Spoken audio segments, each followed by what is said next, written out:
चलिए शुरुआत करते हैं आज के इस बेहतरीन सेशन की, जिसमें हम डिस्कस करने जा रहे हैं जी फ्रॉग के बारे में। राइट, चलिए जी आगे बढ़ते हैं। देखिए, anatomy of Rana tigrina. Rana tigrina क्या था जी? फ्रॉग का जूलॉजिकल नेम। हमने अपने पिछले सेशन में फ्रॉग का क्लासिफिकेशन भी पढ़ा था, अगर आपको याद हो। किंगडम एनिमेलिया, याद है जी? फाइलम क्या था बताइए जी? Kingdom Animalia and phylum Chordata.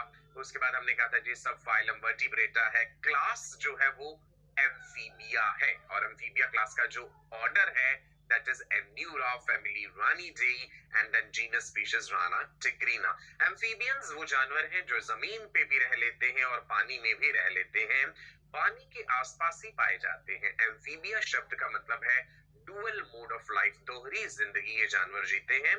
जमीन पे रहने के लिए लंग्स होने चाहिए, परंतु इनके लंग्स प्रॉपर्ली डेवलप्ड नहीं है।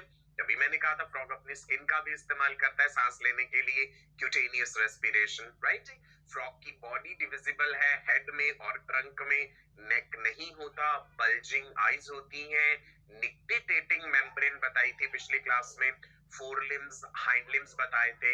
फोर लिम्स शॉर्टर हैं, हाइंड लिम्स थोड़ी लंबी हैं, ज्यादा मजबूत हैं, ज्यादा शक्तिशाली हैं।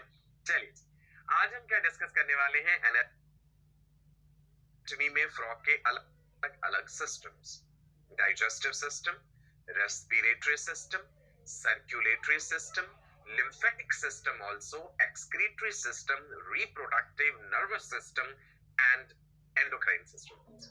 तो आपके सामने ये पूरी लिस्ट है, वन बाय वन ये सारी चीजें आपको बताता जाऊंगा। इंपॉर्टेंट बातें आप नोट करते जाइएगा। सबसे पहला सिस्टम जो हम फ्रॉग का डिस्कस करने जा रहे हैं, that is digestive system.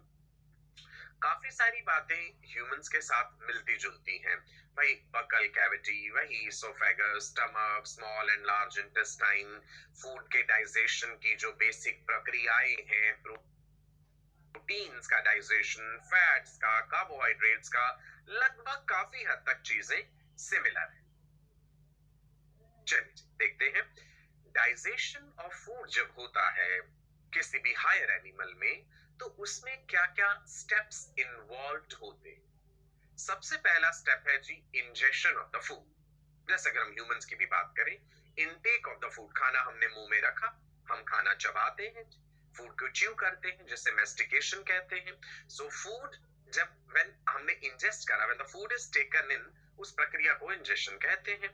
Then food पहुंचा जी आपके स्टमक में, उसके बाद इंटेस्टाइन में जाएगा, डाइजेस्ट होगा वहां पे। डाइजेशन का मतलब है breakdown of complex food substances into simpler form. Complex चीजों को सिंपल चीज में तोड़ देना, वो है डाइजेशन। मैकेनिकल डाइजेशन भी है और केमिकल डाइजेशन भी है। जैसे मैं ह्यूमंस की बात करूं, जब हम बक्कल कैविटी में खाना चबाते हैं दांतों से, तो वो मैकेनिकल डाइजेशन है। लार्जर फूड पार्टिकल स्मॉलर हो गए, बक्कल कैविटी में सरफेस एरिया बढ़ गया। ये मैं ह्यूमंस का बता रहा हूं आपको, राइट, ताकि एंजाइम्स आसानी से काम कर पाए। Chemical digestion refers to action of digestive enzymes on the food. So digestion is what? Breakdown of complex food substances into simpler form. ऐसा क्यों करना? Why we want to break complex food into simpler form? The reason is for easy absorption, ताकि वो आसानी से absorb हो सके। Absorption मतलब कि न्यूट्रिएंट्स जो एंड प्रोडक्ट्स ऑफ डाइजेशन है, जैसे कार्बोहाइड्रेट्स जब टूट जाएंगे तो ग्लूकोज, फ्रक्टोज, गैलेक्टोज ये बन जाते हैं, सिंपल मोनोसैकेराइड यूनिट्स। प्रोटीन्स जब टूट जाते हैं तो एंड में अमीनो एसिड्स बन जाते हैं। फैट्स जब टूटते हैं तो फैटी एसिड एंड ग्लिसरॉल। यानी कॉम्प्लेक्स फूड सब्सटेंसेस जब सिंपलर फॉर्म में कन्वर्ट हो गए, तो वो इंटेस्टाइन की लाइनिंग में एब्जॉर्ब हो जाते हैं। मुख्य रूप से एब्जॉर्प्शन इंटेस्टाइन में होता है, ठीक है जी। सो न्यूट्रिएंट्स जो थे फूड के, उसे एब्जॉर्ब कर लिया गया, ये प्रक्रिया है एब्जॉर्प्शन। अब जो अनडाइजेस्टेड फूड बच गया, उसे शरीर से बाहर निकालना है, वो प्रक्रिया होती है इजेशन, ठीक है जी। लास्ट में जो लिखा है यहाँ पे, that is egestion, defecation, passing out of the undigested food. ठीक, क्लियर है जी। सो क्या क्या स्टेप्स इन्वॉल्व है न्यूट्रिशन में? Number 1 ingestion, number 2 digestion, number 3 absorption and then egestion। Clear है इतनी सिंपल बात? चलो जी, आगे देखते हैं। आपने शायद कभी ऑब्जर्व भी करा होगा कि फ्रॉग जो है वो अपना भोजन कैसे पकड़ते हैं। How does a frog capture its prey? Frog की जो जुबान होती है ना, बड़ी लंबी होती है। It lies folded in the buccal cavity. मतलब कंपैरेटिवली आप लगा लो कि उसके शरीर का 1/3 जो है लगभग उसकी टंग होती है। अगर हमारी जुबान इतनी लंबी होती तो शायद हमारे पहली बटन तक हमारी नाभि तक आ जाती। अगर हम कंपेयर करके देखें कि भाई जितनी लंबी जुबान फ्रॉग में होती है। सो वो बड़ी तेजी से अपनी टंग बाहर निकालते हैं। कोई इंसेक्ट हवा में उड़ रहा है या कोई मक्खी मच्छर है, उसे पकड़ लेते हैं वहां से। As you can see, right जी, लिखा है दैट बाइलोब्ड टंग जो है उसकी आगे, उससे वो बड़ी तेजी से बाहर निकालते हैं मुंह से और इंसेक्ट्स को पकड़ लेते हैं और खा जाते हैं। इंटरेस्टिंग है ना? चलिए इंजेक्शन देखते हैं यहाँ पे। You can see that there is buccal cavity, there is pharynx, there is oesophagus. बिल्कुल सिंप्लीफाइड वे में ये डाइजेस्टिव सिस्टम आपको दिखाया गया है। अच्छा मुझे बताइए, क्या फ्रॉग में दांत होते हैं? कभी आपने क्लोजली ऑब्जर्व करा है फ्रॉग को? क्या टीथ होते हैं फ्रॉग में? क्या वो खाना चबाता है या सीधा स्वेलो कर जाते हैं? गौर कीजिएगा अगर कभी आपने नहीं देखा है ये तो। एनीवे आगे बढ़ते हैं जी। डाइजेशन। सो बक्कल कैविटी से ईसोफेगस थी, ईसोफेगस से फिर अल्टीमेटली फूड पहुंच गया भाई स्टमक। स्टमक एक स्टोरेज चैम्बर भी है। Esophagus is opening into stomach, हमारे में भी ऐसे ही है। Esophagus is opening into stomach, right? Food is digested with the help of hydrochloric acid and gastric juices. Stomach की जो wall होती है उसमें gastric glands होते हैं। क्या होते हैं जी? मैं यहाँ पे लिख रहा हूँ। The wall of stomach has gastric glands. Gastric glands क्या बनाते हैं? They produce the gastric juice. Hydrochloric acid है, अलग अलग प्रकार के एंजाइम्स हैं, ठीक है, गैस्ट्रिक जूस में। तो स्टमक में डाइजेशन की शुरुआत हो जाती है यहाँ पे। जो कॉम्प्लेक्स फूड सब्सटेंसेस है उसे सिंपलर फॉर्म में तोड़ना है। आप जानते हैं अगर ह्यूमंस में भी कंपेयर करें तो पेप्सिन एंजाइम बड़ा इंपॉर्टेंट है। इनएक्टिव फॉर्म में होता है, पेप्सिनोजन की फॉर्म में। हाइड्रोक्लोरिक एसिड जो है वो पेप्सिनोजन को पेप्सिन में बदलता है और पेप्सिन एंजाइम प्रोटीन्स की डाइजेशन की शुरुआत करता है। कंप्लीट नहीं कर पाता, प्रोटीन्स को तोड़ेगा छोटे टुकड़ों में। प्रोटियोसिस, पेप्टोन्स, लार्ज पॉलीपेप्टाइड्स। क्योंकि अल्टीमेटली प्रोटीन डाइजेशन तब कंप्लीट होगा जब प्रोटीन्स टूटने से एमिनो एसिड्स बन जाते हैं, राइट? चलिए, सो पार्शियली डाइजेस्टेड फूड जो है उसे हमने कहा यहाँ पे कायम। स्टमक में कायम। कायम क्या है? कि जो फूड है जो चबाया था, अगर ह्यूमंस की बात करें तो च्यू करके हमने फूड जो स्टमक में पहुंचाया, that food plus the gastric secretions, वो बन जाता है कायम। और ये एसिडिक है, हाइड्रोक्लोरिक एसिड के कारण ये एसिडिक होता है जी कायम, जिसमें प्रोटीन डाइजेशन की शुरुआत हो जाती है। फिर ये कायम पहुंचेगा स्मॉल इंटेस्टाइन के पहले हिस्से में। इसोफेगस खुली स्टमक, स्टमक से शुरू हो गई small intestine. Small intestine is the chief site for digestion and absorption, मुख्य रूप से। सो लिखा है जी, chyme move into the first part of small intestine, that is ड्यूodenum। अगर आपको याद हो, स्मॉल इंटेस्टाइन के अलग अलग हिस्से हैं, ड्यूodenum, जेजुनम, इलियम। तो स्टमक से वो कायम, कायम क्या था? जो फूड है along with the gastric juice, जो भी secretions मिक्स हो गई उसमें, एंजाइम्स, हाइड्रोक्लोरिक एसिड, पानी भी होगा, सो वो सब चीजें अब ड्यूodenum में पहुंची। ठीक है जी? ड्यूodenum जो स्मॉल इंटेस्टाइन जो है, यहाँ पे आकर के डाइजेस्टिव जूसेस मिक्स हो रहे हैं अलग अलग तरह। कौन कौन से? गॉल ब्लैडर से आने वाला बाइल जूस, पेनक्रियास से आने वाला पेनक्रियाटिक जूस। सो लिखा है जी, ड्यूodenum receives bile from gallbladder and pancreatic juice from pancreas। एक कॉमन डक्ट होती है, हिपेटोपैनक्रियाटिक डक्ट, जो हम ह्यूमंस में पढ़ेंगे। फिलहाल आप इतना याद रखिएगा, बाइल जूस को बनाता कौन है? Can you tell me? Bile juice produce कौन कर रहा है? Bile juice is produced by liver and it is stored in gall bladder. ध्यान रखना है, बाइल जूस का प्रोडक्शन लिवर में हुआ, स्टोरेज होता है गॉल ब्लैडर में। गॉल ब्लैडर उसे स्टोर करता है, कंसंट्रेट कर देता है, और पेनक्रियाज ने बनाया पेनक्रियाटिक जूस। तो ये दो डाइजेस्टिव जूसेस आकर के ड्यूodenum में मिले। ड्यूडेनम में कायम पहुंचा है। इन डाइजेस्टिव जूसेस में जो भी चीजें हैं, एंजाइम्स है, इसके अलावा अगर बाइल जूस की बात करें उसमें बाइल सॉल्ट होते हैं। Bile juice does not have any digestive enzyme, it has bile salts जो फैट्स का इमल्सिफिकेशन करवाते हैं, वो अभी मैं डिस्कस करूंगा। ठीक है, तो लिवर ने बनाया बाइल जूस, पैनक्रियाज ने बनाया पैनक्रियाटिक जूस। याद रखना, pancreatic juice is the richest digestive juice. अब पैनक्रियाटिक जूस को हम रिचेस्ट डाइजेस्टिव जूस क्यों कहते हैं?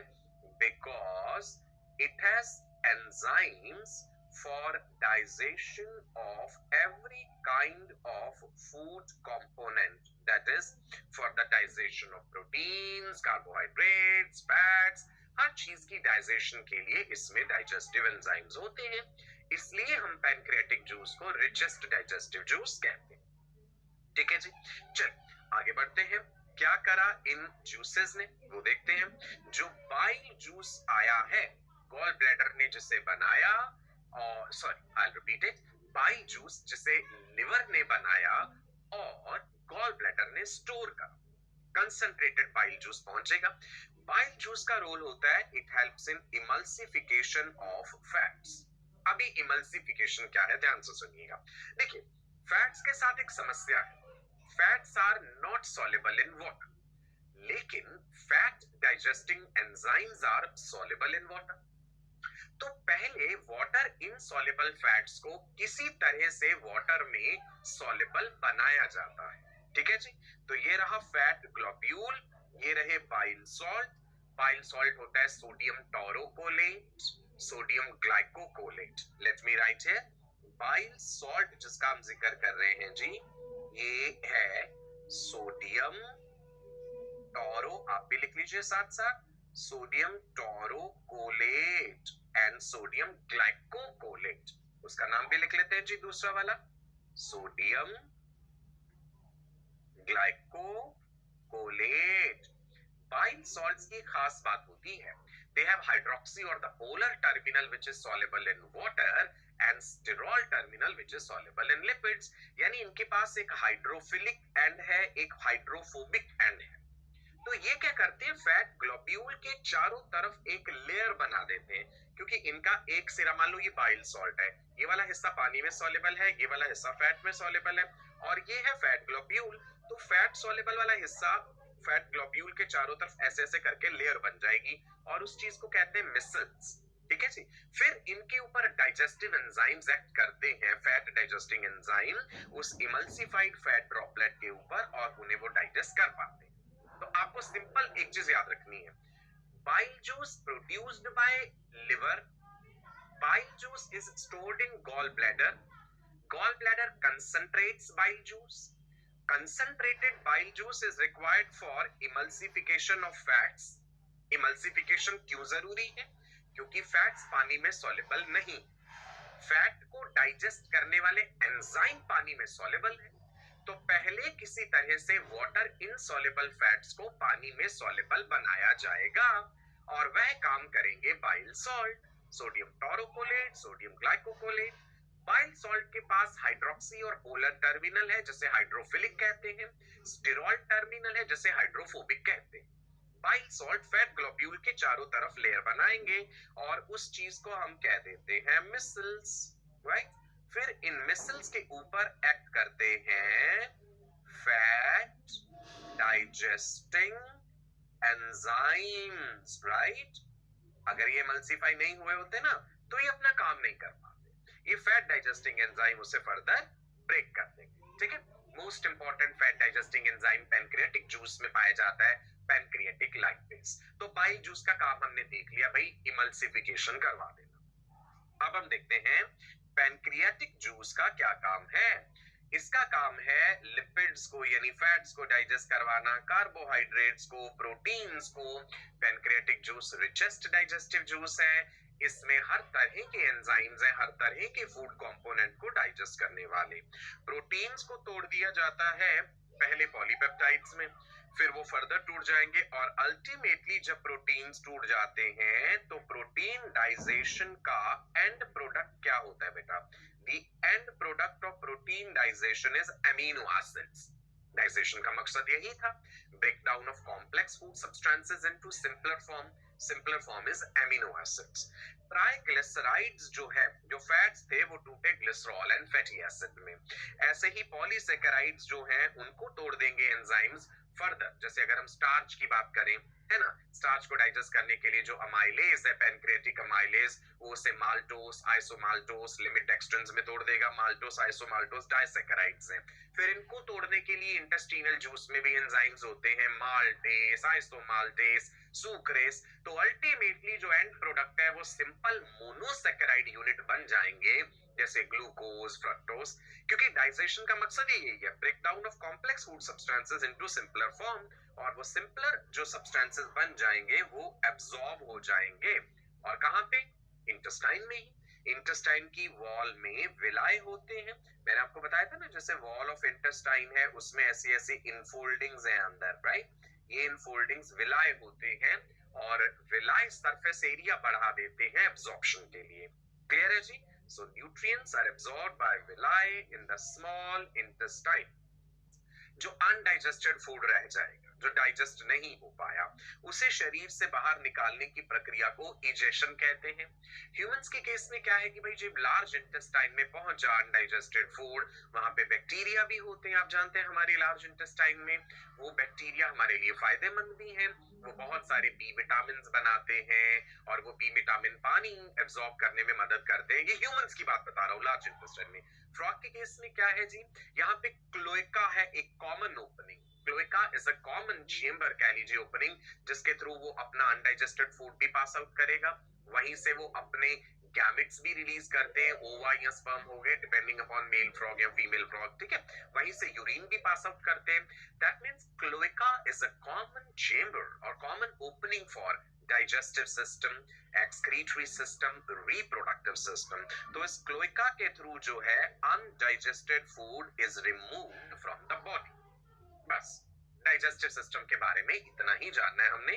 और हमने देखा कि बहुत सारी बातें जो है वो सिमिलर रही हैं ह्यूमंस के कंपैरिजन में। अगर हम देखें, देख लीजिए एक बार कंप्लीट। ये माउथ से शुरू हुआ, बक्कल कैविटी, उसके बाद pharynx, then oesophagus, then stomach, small intestine, large intestine, open करी जाके क्लोएका में। So this is the flow food substances का, या ओवरऑल जो हमने पढ़ा है कि न्यूट्रिशन की प्रोसेस है, उसके अलग अलग स्टेप्स जो हमने समझे यहाँ पे, राइट जी।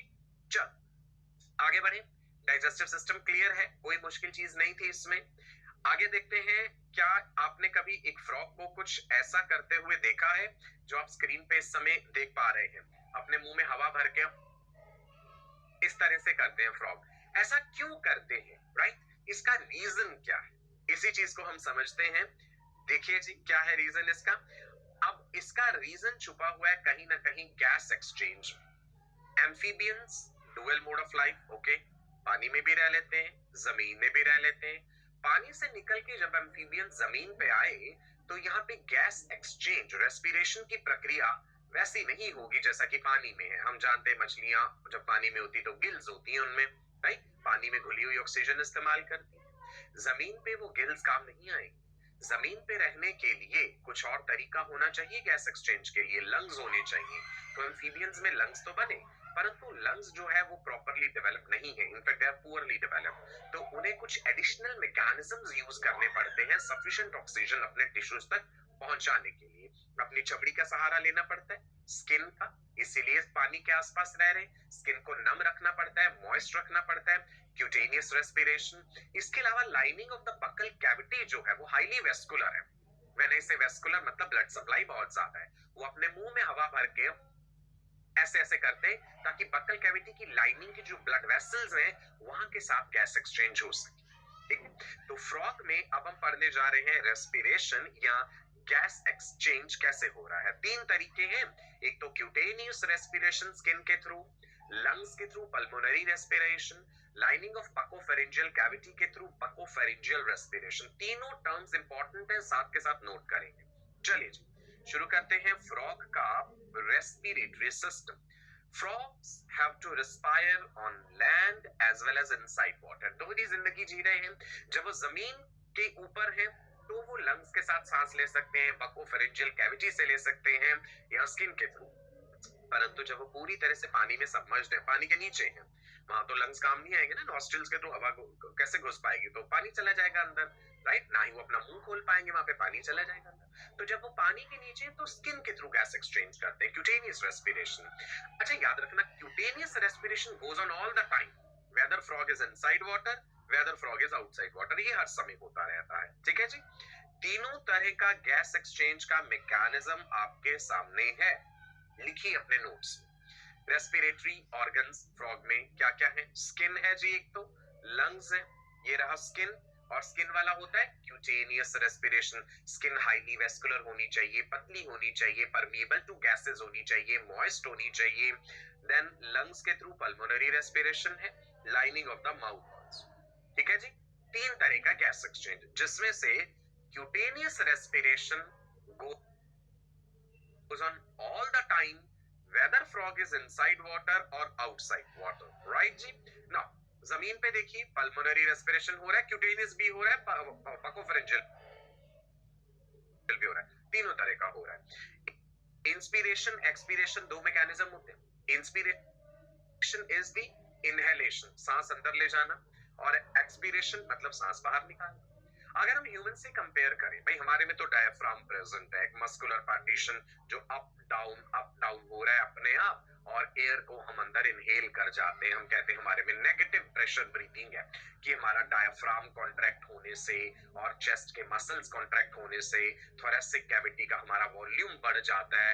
वॉल्यूम बढ़ा तो हमारे अंदर का प्रेशर कम हो जाता है बाहर के एटमॉस्फेरिक एयर प्रेशर के कंपैरिजन में, यानी हम एक नेगेटिव प्रेशर क्रिएट कर लेते हैं अपने अंदर, तो हवा अपने आप अंदर आ जाती है। एम्फीबियंस में ऐसा नहीं है, वहां पे डायफ्राम तो नहीं, तो नेगेटिव प्रेशर तो क्रिएट नहीं कर पाएंगे, उन्हें फोर्सिबली एयर जो है अपने लंग्स में भरनी पड़ेगी। अपनी बक्कल कैविटी की लाइनिंग जो है, ये जो फ्लोर है उसे लोअर करा, यहाँ का वॉल्यूम बढ़ाया उन्होंने खुद, और नॉस्ट्रिल्स के थ्रू एयर गई अंदर, फिर उसे अंदर पहुंचाया, right. This is how the inspiration is happening as you can see in this picture. And then opposite कैसे होगा, जब floor of the buccal cavity opposite move करी और अंदर प्रेशर ज्यादा क्रिएट करा खुद, और हवा को बाहर निकाला। This is how the expiration is happening as you can see, right.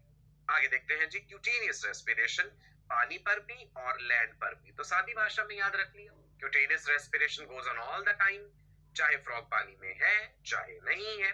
Skin कैसी होनी चाहिए? थिन होनी चाहिए, वेस्कुलर होनी चाहिए, और स्किन को मॉइस्ट रखना भी जरूरी है।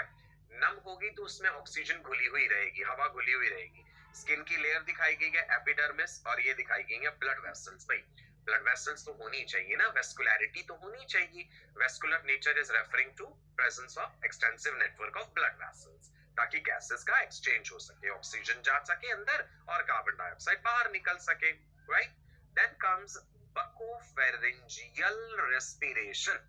बक्कल कैविटी एंड फेरिंक्स दोनों को मिलाकर के बन गया बकोफेरेंजियल रेस्पिरेशन। क्लियर है?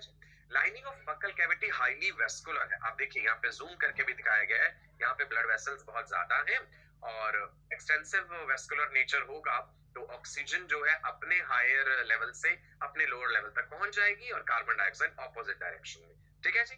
सो लाइनिंग ऑफ द माउथ से जो हो रहा है that is buccopharyngeal respiration, right. जमीन पे जब वो बिल्कुल पानी में डूबा हुआ है तब तो ये नहीं हो पाएगा, या पानी में तैरता हुआ उसने मुंह बाहर निकाला हुआ है तो बकोफेरेंजियल रेस्पिरेशन कर सकता है। लेकिन अगर सबमर्ज्ड है, पानी के नीचे है, तो केवल क्यूटेनियस रेस्पिरेशन होगी, ठीक है। Is it clear? चलिए जी, एक सवाल पूछ सकते हैं आपसे, can I ask you question? Okay, here we go, question time. Frogs breathe under water through their, अब ये भी बताया तो मैंने, माउथ से, स्किन से, लंग्स से, या बोथ ए एंड बी। पानी के नीचे जब है तो भाई वहां पे तो केवल क्यूटेनियस रेस्पिरेशन ही होगा। चलिए, इसके साथ ही हमने डाइजेस्टिव सिस्टम कंप्लीट कर लिया, फ्रॉग का रेस्पिरेटरी सिस्टम। अब हम जिक्र करते हैं फ्रॉग के सर्कुलेटरी सिस्टम की, ब्लड वेस्कुलर सिस्टम की। क्लोज्ड ब्लड वेस्कुलर सिस्टम है क्योंकि वर्टिब्रेट्स का जिक्र कर रहे हैं। हार्ट होगा एक pumping device, definite blood vessels है, राइट। हार्ट कैसा है, किस तरह का हार्ट है? क्या ये फोर चैम्बर्ड हार्ट है? याद करके देखिए, फोर चैम्बर्ड हार्ट मैंने बताया था बर्ड्स एंड मैमल्स में जो वार्म ब्लडेड है, यहाँ पे हम एम्फीबियंस का जिक्र कर रहे हैं, तो फ्रॉग में हार्ट जो होता है वो 3 चैम्बर्ड होता है. There are 2 atria and there is 1 ventricle. याद रखिएगा. हार्ट हार्ट खुद जो है ना, it is a modified blood vessel. Heart is a modified blood vessel. It pumps blood to all the parts of the body. पूरे शरीर को blood pump कर रहा है. ब्लड वेसल्स है, there are definite blood vessels. Oxygenated blood ले जाती हैं आर्टरीज, डीऑक्सीजनेटेड ब्लड वापस लेकर के आती हैं वेन्स. तो हार्ट के बारे में याद रखिएगा, हार्ट जो है it is a modified blood vessel. And heart कैसा है, यहाँ पे मायोजेनिक है या न्यूरोजेनिक है? हार्ट जो है that is myogenic. Myogenic heart का मतलब होता है कि हार्ट के जो अपने मसल्स हैं, कार्डियक मसल फाइबर्स हैं, वही स्पेशलाइज हो जाते हैं हार्ट का पेस मेकर बनाने के लिए. दिल को धड़कना भी तो जरूरी है ना, कॉन्टिन्यूसली हार्ट बीट करेगा तभी तो पूरे शरीर को ब्लड भेजेगा. तो हार्ट के अपने कार्डियक मसल फाइबर स्वयं मॉडिफाई हो गए हैं हार्ट का पेस मेकर बनाने के लिए.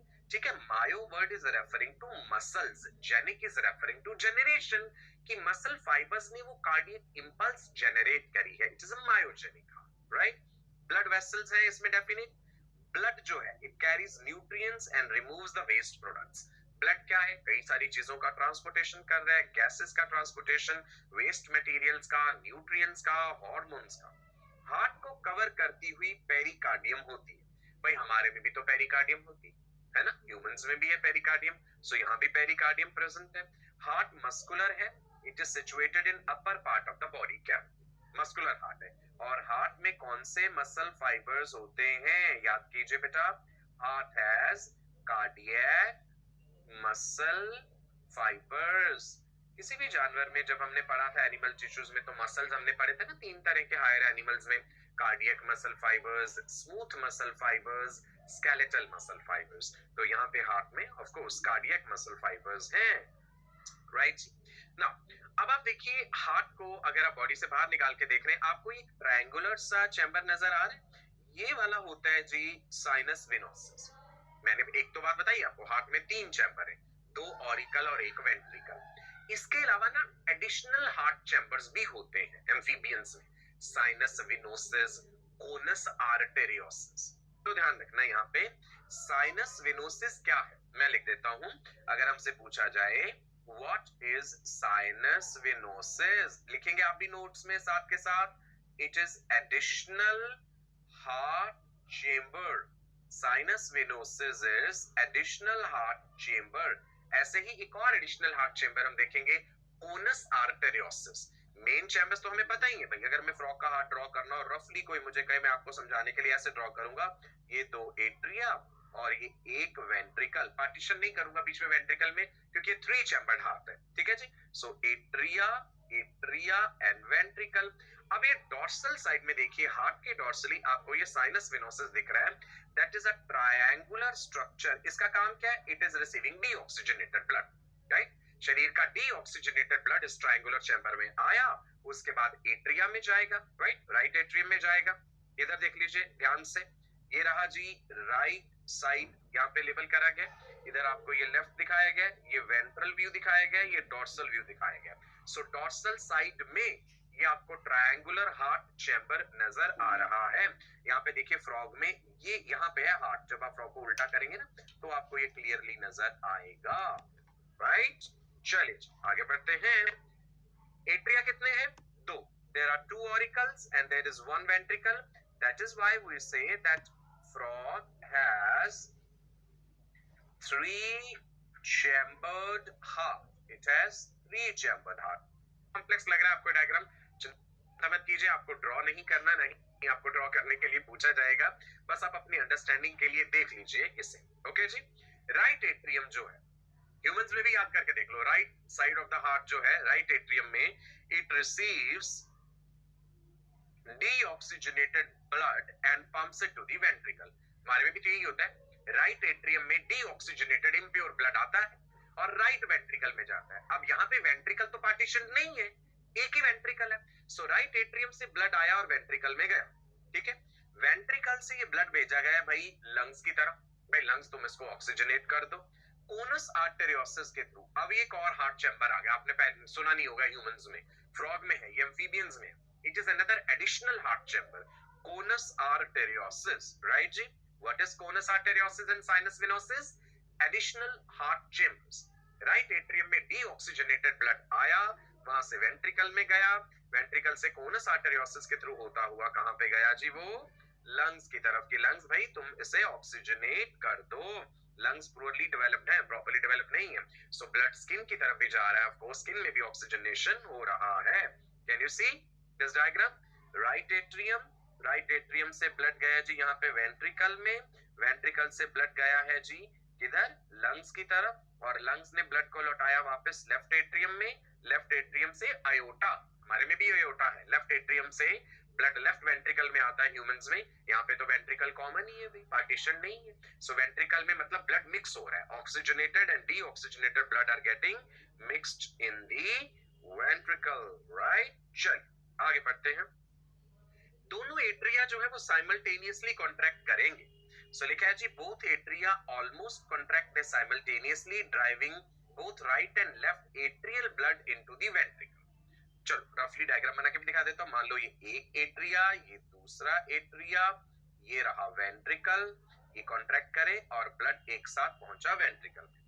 Ventricle is opening into conus arteriosus, ठीक है जी। एडिशनल हार्ट चैम्बर जो है कोनस आर्टेरियोसिस होता है। एक बार सर्कुलेशन देख लें यहाँ पे, ये रहा जी राइट एट्रियम, लेफ्ट एट्रियम, और ब्लड पहुंचा वेंट्रिकल के पास, वेंट्रिकल से ब्लड गया कोनस आर्टेरियोसिस के पास, कोनस आर्टेरियोसिस ने ब्लड भेजा लंग्स को, बॉडी ऑर्गन्स को भी भेजा है, और फिर आप देख लीजिए वापस साइनस वेनोसिस से ब्लड राइट एट्रियम में, ठीक है। तो ये सर्कुलेटरी पाथवे दिखाया गया है। आपसे क्या क्या पूछा जा सकता? फ्रॉग में हार्ट कैसा है? मायोजेन। फ्रॉग का हार्ट कितने चेम्बर्ड है? 3 चेम्बर। फ्रॉग के हार्ट में एडिशनल हार्ट चेम्बर्स क्या है? साइनस वेनोसिस है, ट्रंकस आर्टेरियोसिस या कोनस आर्टेरियोसिस भी कह देते हैं उसे, वो भी एक एडिशनल हार्ट चेम्बर है। नाउ सर्कुलेटरी सिस्टम क्लोज्ड है, इसका मतलब डेफिनेट ब्लड वेसल है। आयोटा जो वेंट्रिकल से निकली है, ये जाकर के अगर फाइन ब्रांचेस में डिवाइड करेगी, there are large arteries, medium arteries, small arteries, arterioles, फिर कैपिलरीज, मतलब ब्लड इन डेफिनेट चैनल्स में फ्लो करता रहता है। कहीं भी शरीर में ब्लड ऐसे फैला हुआ नहीं है कि टिश्यूज नहाए हुए हैं ब्लड से, it's not like that. The blood from the heart is carried to all parts of the body by arteries, यानी arterial system आपको यहाँ पे नजर आ रहा है। और ऐसे ही वेनस सिस्टम भी है जो सारे ऑर्गन से, टिश्यू से डीऑक्सीजनेटेड ब्लड वापस हार्ट में ले जाता है, that is the venous system. Okay, blood के बारे में थोड़ा सा डिस्कस कर लेते हैं। Study of blood is called haematology. Blood पूरे शरीर में सर्कुलेट कर रहा है, कैसे? हार्ट के उस मस्कुलर एक्शन के कारण दिल धड़क रहा है और वो पूरी बॉडी में ब्लड सप्लाई कर रहा है। हीमोग्लोबिन प्रेजेंट है यहाँ पे। हीमोग्लोबिन क्या है? Red coloured iron containing oxygen transporting protein, जो ऑक्सीजन को ट्रांसपोर्ट कर रहा है। चलो जी, एक विशेष बात आपको बताते हैं, देखिएगा क्या आप ये बात जानते हैं क्या, कि ब्लड जब टिश्यूज तक जा रहा है, पहले तो देखो जी आर्टरी लार्ज होगी, फिर मीडियम बनेगी, फिर स्मॉल बनेगी। स्मॉल आर्टरी की ब्रांचेस हो गई आर्टेरियोल, उसकी फर्दर ब्रांचेस हो जाती हैं मेटा आर्टेरियोल, उनकी ब्रांचेस होती हैं कैपिलरीज। अब आपको दिख रहे हैं यहाँ पे ये सेल्स हैं, ठीक है जी। कैपिलरीज में से ऑक्सीजन, न्यूट्रिएंट्स, ये सारी चीजें, हार्मोन्स निकल के सेल्स तक जाएंगे। बहुत सारी चीजें ऐसी होती हैं जो कैपिलरी में से वैसे ही लीक आउट कर जाती हैं, substances they leak out from the blood vessels. भाई वो लीक्ड आउट सब्सटेंसेस को वापस कौन पहुंचाएगा हार्ट तक? उसके लिए एक अलग से सिस्टम होता है, that is called lymphatic system, ठीक है। सो लिम्फ क्या है? जो ब्लड वेसल्स में से निकला हुआ फ्लूइड है। लिम्फ की कॉम्पोजिशन और ब्लड की कॉम्पोजिशन में थोड़ा डिफरेंस होता है। लिम्फ में आरबीसीज नहीं होते, तो हम कहते थे नियरली कलरलेस है, ठीक है। प्रोटीन्स अलग तरह के हैं, उसमें प्रोटीन की मात्रा अलग है। लिम्फ वेसल्स के अंदर जो है वो ग्लूकोज का लेवल ज्यादा होता है, because they are more permeable to glucose. Lymph को हम डिटेल में पढ़ेंगे जब हम ह्यूमन सर्कुलेटरी सिस्टम पढ़ेंगे। तो फ्रॉग का लिम्फेटिक सिस्टम भी डेवलप्ड है, जिसके जरिए लिम्फ को वापस जो है हार्ट में पहुंचा दिया जाता है, राइट जी। सो लिम्फेटिक सिस्टम में क्या क्या चीजें हैं? लिम्फ है, लिम्फ वेसल्स है, लिम्फ नोड्स है। लिम्फ जो है it lacks few proteins and RBCs, ये इंपॉर्टेंट है, लिम्फ में आरबीसीज नहीं होते, राइट जी। लिम्फ और ब्लड में अगर आपको डिफरेंस बताना हो तो लिम्फ और ब्लड की कॉम्पोजिशन में डिफरेंसेस है। तो लिम्फेटिक वेसल्स का जाल शरीर में फैला हुआ है, जो उस लिम्फ को, लिम्फ है क्या, ब्लड वेसल में से लीक्ड आउट सब्सटेंसेस जो सेल्स भी इस्तेमाल नहीं कर पाए, वो सब्सटेंसेस, तो उनको वापस पहुंचाना पड़ेगा, सर्कुलेटरी सिस्टम का पार्ट दोबारा से बनाना पड़ेगा, राइट। चलो आगे बढ़ते हैं। Digestive system over, respiratory system, circulatory system, lymphatic system. Next है हमारे पास जी excretory system, nervous and reproductive. तो पहले जिक्र करते हैं एक्सक्रीटरी सिस्टम का, एक्सक्रीशन एंड ऑस्मोरेगुलेशन की प्रक्रिया। Excretion is removal of harmful metabolic wastes and osmoregulation is maintenance of constant water and ionic content of the body. Kidneys है भाई, इनके एक्सक्रीटरी स्ट्रक्चर्स छोटी छोटी बीन शेप्ड स्ट्रक्चर्स हैं, compact हैं, डार्क रेड हैं, देख पा रहे हैं आप यहाँ पे किडनीज लेबल्ड है। They are situated on both sides of the vertebral column. हमारे में भी ऐसे है, राइट एंड लेफ्ट किडनी है, दो किडनीज है यहाँ पर भी। किडनी के स्ट्रक्चरल एंड फंक्शनल यूनिट्स क्या होते हैं? Nephrons, please remember, nephrons are the structural and functional units of kidney. Humans में भी तो नेफ्रॉन्स है, राइट। नेफ्रॉन्स को ही यूरिनीफेरस टिब्यूल्स भी कहते हैं। Nephrons are uriniferous tubules, they are structural and functional units of kidney. Nephrons का काम है यूरिन बनाना, राइट जी। Nephrons they filter the blood to remove the nitrogenous waste. जो नाइट्रोजनस वेस्ट मटेरियल शरीर में बन रहे हैं, जो ब्लड में मौजूद हैं, उन्हें ब्लड में से फिल्टर करके यूरिन की फॉर्म में शरीर से बाहर निकालना ही काम होता है नेफ्रॉन्स का। नेफ्रॉन का स्ट्रक्चर भी आपने क्लास 9th में थोड़ा बहुत पढ़ा होगा भाई। उसमें एक बोमेंस कैप्सूल होता है, कप शेप्ड स्ट्रक्चर, उसमें कैपिलरीज का ये नेटवर्क होता है, एक जिसे हम ग्लोमेरुलस कहते हैं, ठीक है। फिर एक लंबी सी टिब्यूल होती है जिसे हम प्रॉक्सिमल कॉन्वोल्यूटेड टिब्यूल या पीसीटी कहते हैं। लूप ऑफ हेनले होता है, डीसीटी होता है। ये सारा स्ट्रक्चर जो है वो डिटेल में हम excretory products and there elimination, एक चैप्टर है ह्यूमन फिजियोलॉजी का, उसमें पढ़ेंगे। फिलहाल इतना ही याद रखिएगा। फ्रॉग में एक्सक्रीशन एंड ऑस्मोरेगुलेशन के लिए किडनीज है, दो किडनीज है। किडनी के structural and functional units nephrons. जो एक्सक्रीटरी वेस्ट मटेरियल है मुख्य रूप से यूरिया। अलग अलग जानवरों में अलग अलग होता है मेन मेटाबॉलिक वेस्ट। जैसे हमने कॉकरोच के केस में देखा था, आपको याद होगा यूरिक एसिड था, यहाँ पे यूरिया है। तो जो जानवर मुख्य रूप से यूरिया बना रहे हैं उन्हें हम यूरियोटेलिक कहते हैं। So please write down, frog is ureotelic. Urea बनता कहाँ है? Liver. Urea is formed in liver. Deamination of amino acids होता है, अमीनो एसिड जब टूटते हैं तो यूरिया बना। लिवर में बनने वाला यूरिया ब्लड में आ गया और ब्लड ने उसे किडनी तक पहुंचा दिया। और भाई अब ये किडनीज का काम है कि उसे ब्लड में से फिल्टर करके यूरिन के फॉर्म में बाहर निकाले। Urea passes from kidneys into urinary blood through ureters, right. जैसे मैं आपको रफली दिखाऊं, सपोज कीजिए ये है भाई kidney.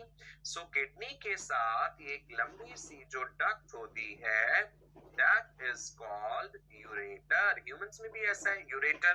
Ureters are carrying urine to the urinary bladder, right जी? वही बात यहाँ पे लिखी है, from the kidneys the urine is carried to urinary bladder. Urine वहाँ पे stored रहेगा थोड़ी देर और then finally pass out हो जाएगा क्लोएका के थ्रू। यहाँ पे कोई अलग अब यूरेथ्रा नहीं है, ये हमने पहले भी जिक्र किया क्लोएका का। That cloaca is a common passage, common chamber, common opening for passing out the undigested food, for passing out urine, for reproductive elements, ova and sperm. तो common opening होता है क्लोएका, मेल फ्रॉग में भी, female frog में भी, ठीक है जी। Now, males में two ureters emerge from the kidneys. Ureters are acting as urinogenital duct. This is important. जो ureters हैं वो यूरिन के साथ साथ जेनिटल फंक्शन भी एक परफॉर्म कर रहे हैं यूरिन कैरी करने के अलावा। फीमेल्स के केस में ureter and oviduct they open separately into cloaca, right. Male के केस में ये कॉमन है, मतलब किडनी के साथ ही हम देखेंगे टेस्टिस भी अटैच्ड है यहाँ पे। फ्रॉग में किडनीज के साथ ही होती है टेस्टिस और वहां से बनने वाले स्पर्म्स भी उसी कॉमन पैसेज के थ्रू बाहर आ रहे हैं। अब ये देखिए बड़ी इंटरेस्टिंग सी चीज है, शायद स्टोरी आपने सुनी हो। आप देख रहे हैं उबलता हुआ खौलता हुआ पानी है भाई, उसमें फ्रॉग रखेंगे तो उछल के बाहर आ जाएगा। ये 80s के करीब एक एक्सपेरिमेंट परफॉर्म किया गया, आप देख सकते हैं नेट पे भी, आपको इसकी बहुत डिटेल्स मिलेंगी बॉइलिंग फ्रॉग के बारे में, कि भाई गर्म पानी में अगर आपने डाला फ्रॉग बाहर आ गया, और अगर हमने उसे ठंडे पानी में डाला है और उसे धीरे धीरे पानी को गर्म कर रहे हैं, तो फ्रॉग अपना बॉडी टेम्परेचर उसके हिसाब से एडजस्ट कर लेता है, और फिर एक समय आता है कि भाई वो मर ही जाएगा। तो क्या ये सच है? सुनिए मेरी बात, देखिए ये कहना क्या चाह रहे हैं हम यहाँ पे कि फ्रॉग जो है वो कोल्ड ब्लडेड एनिमल है, पोइकिलोथर्मल एनिमल है, एक्टोथर्मल है, इनके शरीर का तापमान बाहर के तापमान के हिसाब से बदलता रहता है। सो जब आप पानी गर्म कर रहे हैं, पानी गर्म हो रहा है, तो फ्रॉग अपना टेम्परेचर उसके हिसाब से एडजस्ट करता जाएगा करता जाएगा करता जाएगा। फाइनली शायद एक अवस्था ऐसी आ जाएगी कि पानी तो इतना ज्यादा गर्म है पर फ्रॉग वैसा नहीं हो सकता, और फिर वो उसी में ही मर जाएगा। Now let me tell you one thing, जितनी तेजी से पानी गर्म हो रहा है, वो वेसल गर्म हो रहा है, वो बर्तन आग के ऊपर रखा हुआ, फ्रॉग उतनी तेजी से अपने शरीर का तापमान नहीं बदल सकता है, ठीक है? तो ये एक मिथ है, एक तरह से ये गलत फहमी है, ऐसा हो नहीं सकता। एनीवे, हम कहना क्या चाह रहे थे बेसिकली कि फ्रॉग को अपना एक्सटर्नल एनवायरनमेंट डिटेक्ट करने में कौन सा सिस्टम मदद करता है? So which system helps us and even the frog to detect changes in the environment? The simple answer is nervous system, right? हमने पढ़ा है कि भाई छोटे से छोटे फाइलम में, निडेरिया फाइलम में भी न्यूरॉन्स प्रेजेंट हैं, सेंसिटिविटी है एक्सटर्नल एनवायरनमेंट को डिटेक्ट करने के लिए, न्यूरॉन्स हैं, the complex network of nerves and cells that carry messages to and from the brain, that is what is nervous system। जैसे हमारे में central nervous system, brain and spinal cord है, और पेरिफेरल नर्वस सिस्टम है, ऐसा ही frog में भी है भाई, उसका ब्रेन भी है, उसके पास स्पाइनल कॉर्ड भी है। ये आपको न्यूरॉन्स दिख रहे हैं यहाँ पे, देखिए, राइट जी? You can see the central nervous system, CNS, जिसमें brain and spinal cord, right? Peripheral nervous system का मतलब क्या है कि सेंट्रल नर्वस सिस्टम से निकलने वाली जितनी भी नर्व्स हैं जो उसके साथ जुड़ी हैं, वो पेरिफेरल नर्वस सिस्टम है, जिसमें कि ब्रेन के साथ जो जुड़ी हुई है वो क्रेनियल नर्व्स हैं, और स्पाइनल कॉर्ड के साथ जुड़ी हुई जो है वो स्पाइनल नर्व्स, ठीक है? क्रेनियल नर्व्स हमारे में भी होती हैं, हम पढ़ेंगे क्रेनियल नर्व्स, राइट? यहाँ पे भी क्रेनियल नर्व्स हैं, फ्रॉग में भी। ब्रेन का जिक्र कर लेते हैं जी थोड़ा सा। Brain is enclosed in cranium, cranium को ब्रेन बॉक्स भी कहते हैं, हमारे में भी तो ऐसे ही है भाई, हमारा ब्रेन भी तो क्रेनियम में इनक्लोज्ड है, वेल प्रोटेक्टेड है। क्रेनियल नर्व्स का नंबर यहाँ पे 10 पेयर्स होता है। अगर हम बात करें हायर एनिमल्स की, एमनियोट्स की, रेप्टाइल्स, बर्ड्स, मैमल्स की, वहां पे 12 पेयर्स होते हैं। हम ह्यूमंस में भी 12 पेयर्स हैं, यहाँ पे 10 पेयर्स ऑफ क्रेनियल नर्व्स हैं। ये बात इंपॉर्टेंट है, ये ध्यान रखिएगा।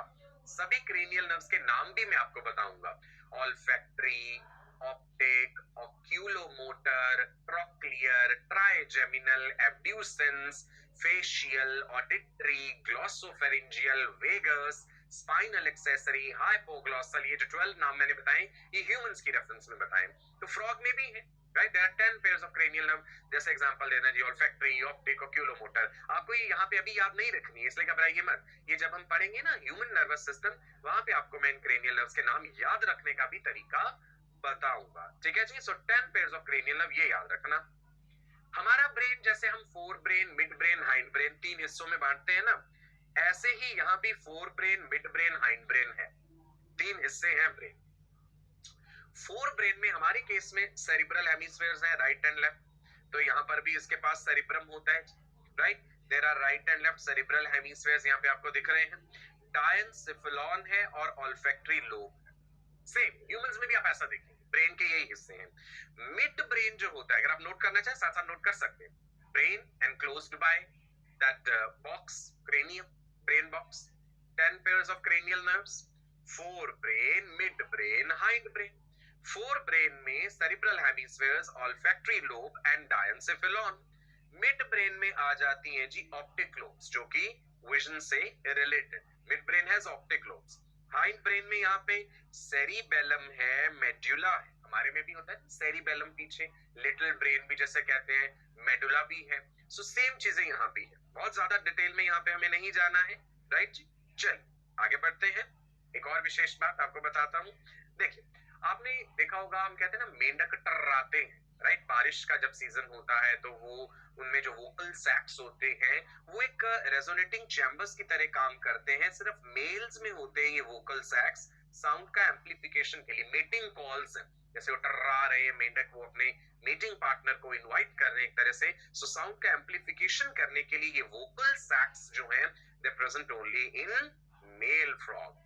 चल अब आ गया जी हमारे पास क्या लास्ट सिस्टम जो हम डिस्कस करेंगे यहाँ पे, रिप्रोडक्टिव। खैर उसके बाद थोड़ा सा एंडोक्राइन सिस्टम के बारे में भी बताऊंगा मैं। सो रिप्रोडक्टिव सिस्टम में फ्रॉग जो है मेल और फीमेल अलग है, ठीक है। सो मेल रिप्रोडक्टिव सिस्टम हम पहले डिस्कस करते हैं। मेल रिप्रोडक्टिव सिस्टम में प्राइमरी सेक्स ऑर्गन्स टेस्टिस है। टेस्टिस किडनी के साथ अटैच्ड है, स्पर्म बना रहे हैं। ये बात मैंने पहले भी बताई थी, टेस्टिस किडनी के साथ अटैच्ड है। तभी तो टेस्टिस से जो किडनी से निकलने वाला डक्ट है वो एक कॉमन डक्ट की तरह काम कर रहा है, यूरिनोजेनिटल डक्ट की। वो यूरिनरी फंक्शन भी परफॉर्म कर रहा है और जेनिटल फंक्शन भी परफॉर्म कर रहा है। टेस्टिस में स्पर्म्स बने, वासा इफरेंशिया नाम की डक्ट होती है दोनों टेस्टिस के साथ, जो स्पर्म्स को आगे ले जाते हैं बिडर्स कैनाल में। दिस इज इंपॉर्टेंट, इस पे क्वेश्चन नीट में पूछ लेते हैं कई बार कि बिडर्स कैनाल फ्रॉग में कहां पाई जाती है, राइट जी। सो वासा इफरेंशिया से बिडर्स कैनाल, बिडर्स कैनाल से यूरेटर तक, और यूरेटर फिर यूरिनरी ब्लैडर तक ले जा रहा है और वहां से क्लोएका के थ्रू बाहर आ रहे हैं। So cloaca is a common passage जो फीसेस, यूरिन एंड स्पर्म्स को डिस्चार्ज करने के लिए। एक बार फिर से देख लीजिए मेल रिप्रोडक्टिव सिस्टम। टेस्टिस के अलावा वासा इफरेंशिया देखे हमने, bidders canal which I said is important, please note down, underline कर लीजिए अपने नोट्स में। बिडर्स कैनाल फ्रॉग में प्रेजेंट है, टेस्टिस में, इस पे क्वेश्चन पूछा जाता है, राइट जी। यूरेटर ने फाइनली उसे ले गए क्लोएका तक और वहां से वो बाहर रिलीज हो जाएंगे। फर्टिलाइजेशन एक्सटर्नल होता है फ्रॉग में, right. Now female reproductive system में क्या क्या डिस्कस करना है जी, ओवरीज है, right, they are situated near the kidneys. Ovaries ova produce कर रही है, बहुत सारे ओवा बनते हैं इनमें। फर्टिलाइजेशन एक्सटर्नल है तो फीमेल फ्रॉग जो है वो अपने गैमीट्स यानी ओवा पानी में रिलीज कर देगी, मेल फ्रॉग जो है वो स्पर्म्स रिलीज कर देगा। जिन जानवरों में फर्टिलाइजेशन एक्सटर्नल है ना उनमें गैमिट वेस्टेज बहुत ज्यादा है, बिकॉज बहुत लार्ज नंबर में गैमिट्स बनते हैं। भाई पता नहीं है कितने गैमिट्स फर्टिलाइज हो पाएंगे, कितने गैमिट्स एनवायरमेंटल कंडीशंस के कारण खराब हो जाएंगे, कितने गैमिट्स को दूसरे जानवर खा भी जाएंगे, राइट। सो ओवरी से ओविडक्ट निकली, oviduct are carrying the ova from the ovary to the cloaca. So you can see here ovary, right? You can see here oviduct also, right? चलिए आगे बढ़ते हैं। ओवा एंड स्पर्म जो है वो पानी में रिलीज हुए यानी एक्सटर्नल फर्टिलाइजेशन है, ठीक है जी। नाउ मेल फ्रॉग में कॉपुलेटरी पैड एक स्ट्रक्चर होता है, अभी हम देखेंगे उसकी डिजिट्स के पास बनता है, that is for holding the female during copulation, right. एक तरह का स्यूडो कॉपुलेशन है, यहाँ पे कोई इंटरनल फर्टिलाइजेशन नहीं है कि मेल ने इंटरनली फीमेल रिप्रोडक्टिव ट्रैक्ट में गैमेट रिलीज करने, नहीं। हमने पढ़ा है कि ज्यादातर एम्फीबियंस में एक्सटर्नल फर्टिलाइजेशन हो रहा है। So please remember fertilisation is external, right. और जो गैमेट्स रिलीज हो गए वो फर्टिलाइज हुए, फर्टिलाइज होने पे जो है जाइगोट बना।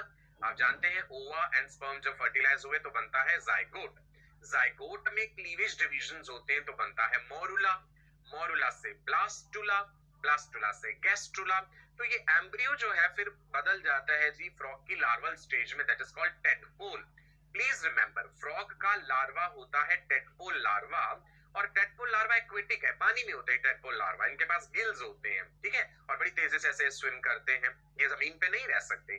जब टेडपोल लार्वा एडल्ट फ्रॉग में बदलना है तो मेटामॉर्फोसिस होता है, एक प्रक्रिया है जो हम ये डिस्कस करेंगे। Metamorphosis, transformation of immature larval individual into sexually mature adult. उससे पहले बताना चाहूंगा कॉपुलेटरी पैड क्या है, this is important. Male frog में पाया जाता है a structure on the first digit of the fore limbs. ये आप देख पा रहे हैं, फोर लिम्स में फर्स्ट डिजिट पे ये कॉपुलेटरी पैड या नुक्शियल पैड प्रेजेंट होता है। It is helping to clasp the female during the copulation, जब वो कर रहे हैं फीमेल को पकड़ के रखने के लिए, as you can see in this picture also, and that is going to help the female to release the ova into the water. तो नियरली साइमल्टेनियसली गैमेट रिलीज होने चाहिए कि भाई ओवा भी रिलीज हुए, स्पर्म भी रिलीज हुए, ताकि वो गैमेट सही समय पे फर्टिलाइज हो सके। टेडपोल लार्वा देख पा रहे हैं स्क्रीन पे, aquatic larval stage of frog, इसमें गिल्स भी हैं और इसके पास टेल भी। गिल्स किस लिए है, गैस एक्सचेंज के लिए। पानी में जब रहना है तो पानी में लंग्स तो काम नहीं आएंगे, तो इसके पास गिल्स हैं। लेकिन जब इसका मेटामॉर्फोसिस होगा टेडपोल का, ये एडल्ट फ्रॉग में बदलेगा तो गिल्स खत्म हो जाएंगी और ये टेल भी खत्म हो जाएगी। एडल्ट फ्रॉग में टेल नहीं होती है, ध्यान दीजिएगा। What is Metamorphosis? Important term है, नोट कर लीजिए। मेटामॉर्फोसिस है स्ट्राइकिंग चेंज ऑफ फॉर्म और structure in an individual after hatching और बर्थ। हैचिंग के बाद जब एग्स में से हैच आउट हुआ है या जन्म हुआ है, उसके बाद जो स्ट्राइकिंग चेंजेस उसकी फॉर्म और स्ट्रक्चर में आ रहे हैं, दैट इज मेटामॉर्फोसिस। हम ये भी कह सकते हैं transformation of immature larval individual into sexually mature adult. जो इमेच्योर लार्वा है, जब वो सेक्सुअली मैच्योर एडल्ट में बदल जाता है तो हम उसे मेटामॉर्फोसिस कहते हैं। थायरॉक्सिन हार्मोन यहाँ पे बहुत इंपॉर्टेंट रोल प्ले करता है एम्फीबियंस की मेटामॉर्फोसिस में, ये चीज याद रखिएगा। थायराइड ग्लैंड जो है वो थायरॉक्सिन बनाती है। सो एम्फीबियंस में thyroxine hormone is very important, it plays important role in metamorphosis. Frog में, एडल्ट फ्रॉग में और टेडपोल में डिफरेंसेस देख लीजिए। टेडपोल में गिल्स होते हैं, टेल होती है, टेडपोल जमीन पे नहीं रह सकते, they can not live on land. जबकि एडल्ट फ्रॉग जो है उनमें गिल्स नहीं है और उनकी टेल भी खत्म हो जाती है मेटामॉर्फोसिस के दौरान, और फ्रॉग जो है वो जमीन पर रह लेते हैं। Those are the differences between tadpoles, which are the larval stages, and adult frog. Right? थोड़ा सा एंडोक्राइन सिस्टम देख लेते हैं। Endocrine is referring to the hormone secreting glands. जैसे हमारे में भी एंडोक्राइन सिस्टम है, हमारे पास pituitary gland, thyroid gland, adrenal gland, कितनी सारी एंडोक्राइन ग्लैंड्स है जो हार्मोन्स बनाती हैं। सो यहाँ भी पिट्यूटरी है, थायराइड है, थाइमस भी है, pancreas, adrenal, gonads. Gonads is referring to primary sex organs. Male के केस में जो गोनाड्स है, male gonads are called testes, and female gonads they are called ovaries, right जी? Male gonads, female gonads. Pancreas एक heterocrine gland है। Pancreas जो है वो हार्मोन्स भी बनाते हैं और डाइजेस्टिव जूसेस भी बनाते हैं, ये चीज ध्यान रखिएगा। राइट जी। नाउ एक और इंटरेस्टिंग बात आपको बता देता हूँ जी। फ्रॉग जो है बायो इंडिकेटर्स की तरह भी है कि ये एनवायरनमेंट के लिए सेंसिटिव है, पोल्यूशन के लिए तो बहुत ज्यादा। पोल्यूशन लेवल जब बढ़ता जाता है तो फिर एम्फीबियंस का नंबर कम हो जाता है, ये चीज ध्यान रखिएगा। ओवरऑल भी एम्फीबियंस जो है बेचारे बहुत ही थ्रेटन है, इनकी जनसंख्या जो है कम होती जा रही है। मैंने बताया था फ्रेश वाटर में पाए जाते हैं फ्रॉग्स, ये मैरीन वाटर में, ये गंदे पानी में रहना इनके लिए मुश्किल हो जाता है। Food web, overall food web में बड़ा इंपॉर्टेंट रोल है। फ्रॉग जो है वो इंसेक्ट्स को खा रहे हैं, बहुत सारी लार्वल स्टेजेस को खा रहे हैं, और फ्रॉग को खाने वाले भी कई जानवर हैं। सो ये पूरे फूड वेब का एक अहम हिस्सा है फ्रॉग। हमारी फसलों को हार्मफुल जो कीड़े मकोड़े हैं, इंसेक्ट्स जो है, उनसे बचा रहे हैं, क्योंकि इंसेक्ट्स के ऊपर फीड करते हैं। जैसे आप देख रहे हैं ग्रास हॉपर जो है, इसको फ्रॉग जो है खा रहा है, तो कहीं ना कहीं ये हमारे लिए इंपॉर्टेंट भी है। क्या आपको पता है कई कंट्रीज में फ्रॉग के मसल्स एज अ डेलिकेसी खाए भी जाते हैं, व्हाइट लेग मसल्स जो हैं। सो फ्रॉग्स की पॉपुलेशन जो है वो बड़ी तेजी से डिक्रीज हो रही है। So as a science student आपको भी इस चीज के बारे में अवेयर रहना चाहिए कि हम स्वयं क्या कर सकते हैं ऐसा कि ये खूबसूरत जानवर धीरे धीरे कहीं विलुप्त ना हो जाए। ये एम्फीबियंस जिनका नंबर की ड्रास्टिकली रिड्यूस होता जा रहा है, इन्हें बचाने के लिए अपनी तरफ से हम क्या कर सकते हैं। राइट जी। चलिए, सो अंततः ये कहना चाहूंगा कि भाई सेव द फ्रॉग। आपके सामने देख पा रहे हैं एक फ्रॉग बड़े ही खूबसूरत तरीके से बैठा हुआ है, ठीक है जी। So I hope you have enjoyed today's session. Frog को लेकर के काफी सारी बातें आपको पता चली, कितने सारे सिस्टम्स हमने पढ़े, digestive, respiratory, circulatory, excretory, nervous system, reproductive, endocrine. धीरे धीरे समय बीत रहा है, इंफॉर्मेशन का लोड भी बढ़ रहा है आप पे। ह्यूमन ब्रेन की कोई लिमिट नहीं है, कितनी इंफॉर्मेशन आप स्टोर करके रख सकते हैं। बस टेक्निक आपको आनी चाहिए, पेशेंस आप में होना चाहिए, लगन आप में होनी चाहिए, और एक जिद होनी चाहिए कि मुझे वर्ल्ड फेमस डॉक्टर बनना है। कैसे नहीं बन सकते, बिल्कुल बन सकते। बेहतरीन प्लेटफॉर्म आपको मिला है, बेहतरीन टीचर्स मिले हैं, और इतने बढ़िया मेंटर्स हैं आपके पास, आप नोट्स भी बना रहे साथ में, तो भाई फिर और क्या चाहिए। Right? So I wish you all a very bright and prosperous future. God bless you all. पढ़ते रहिए, खुश रहिए, रेगुलरिटी बना के रखिएगा सेशंस में। कोई सेशन मिस नहीं करना है किसी भी हाल में, रेगुलर जरूर रहना है। चलिए, बाय बाय, नमस्कार, बाय। आशीष